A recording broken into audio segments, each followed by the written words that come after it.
Welcome to my channel for another video on international relation.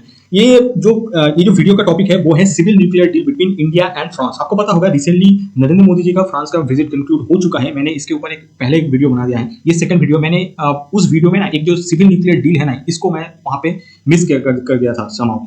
तो इसके वजह से मैं ये जो वीडियो है, इस वीडियो में हम लोग बस सिविल न्यूक्लियर डील के ऊपर ही बात करेंगे। पहले डील के ऊपर इंडिया और फ्रांस का जो जॉइंट स्टेटमेंट है, मैं वो पहले पढ़ लेता हूं, उसके बाद we will do the basic analysis.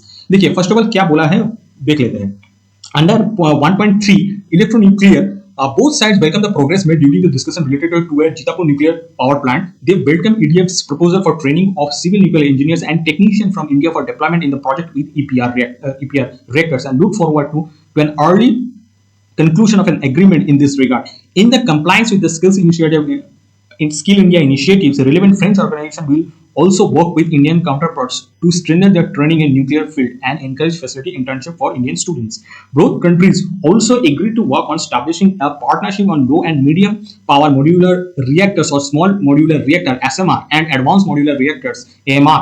Our two countries will continue their cooperation on the Jules Horowitz research reactors for the development of nuclear technology and will enhance their exchanges.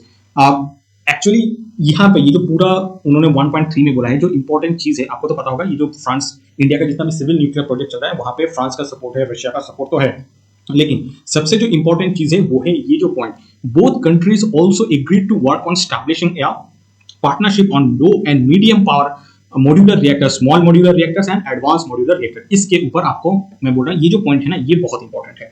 ये स्मॉल मॉड्यूलर रिएक्टर और advance modular reactor क्या है? देखिए, आपको पता होगा USA India को, आपको पता होगा ये यूएसए इंडिया को बहुत सारा बार बोल रहा है कि आप क्वाड में हमें मिलिट्री उसको इंक्लूड करने दीजिए, मतलब बहुत ज्यादा रशिया को हमें सपोर्ट कर, मतलब रशिया का अगेंस्ट में हमें सपोर्ट कीजिए, ऐसा बोल रहा था। तो यूएस ने, इंडिया ने बस यही बोला था कि ठीक है, हम आपको सब जगह पे सब कुछ करने के तैयार है, हमें ये स्मॉल मॉड्यूलर रिएक्टर और एडवांस मॉड्यूलर रिएक्टर्स का जो टेक्नोलॉजी है ना, वो हमें दे दो।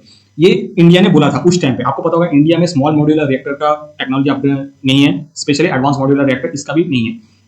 अब इंडिया इसके ऊपर मतलब जोर क्यों दे रहा है, इसको बिल्ड करना क्यों जरूरी है? फर्स्ट ऑफ ऑल मैं बोलता हूँ स्मॉल मॉड्यूलर रिएक्टर और एडवांस मॉड्यूलर रिएक्टर, इसका कुछ एडवांटेजेस है। क्या एडवांटेजेस है?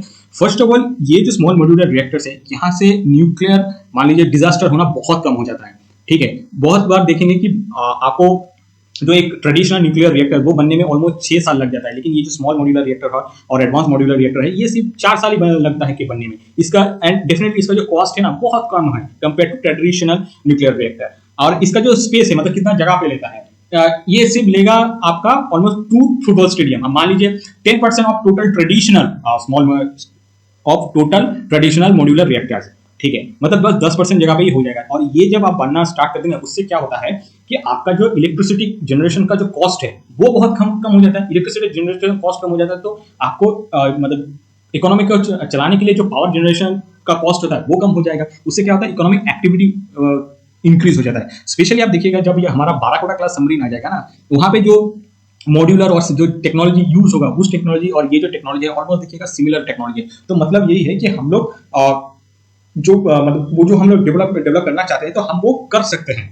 तो और इसीलिए हमें स्मॉल मॉड्यूलर रिएक्टर्स ये बहुत जरूरी है। एनीवेज फॉर एसएसएन हमारे पास ये जो वावा एटॉमिक रिसर्च सेंटर, उन्होंने कुछ मॉड्यूल डेवलप किया है, बट वो अभी भी टेस्टिंग फेज में है, वो उसका इंप्लीमेंटेशन हुआ नहीं है। और definitely for small modular reactors और एडवांस मॉड्यूलर रिएक्टर, इसके लिए nuclear fusion technology fusion reactors वही यूज होगा।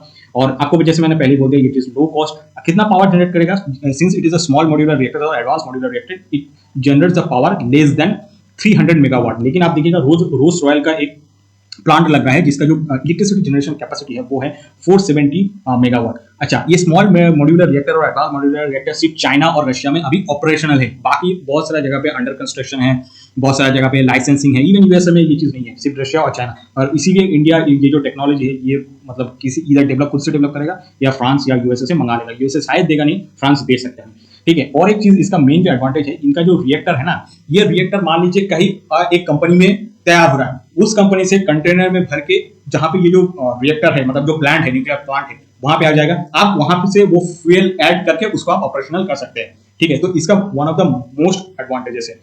Anyways, thank you guys for watching my video. I think ये जो पार्ट है आपका क्लियर हो गया। ये चीज मैंने पहले मिस कर दिया था, तो इसकी वजह से मैंने अभी इसको इंक्लूड कर दिया। Thank you guys for watching my video till the end, आपसे मुलाकात होगा नेक्स्ट वीडियो पे।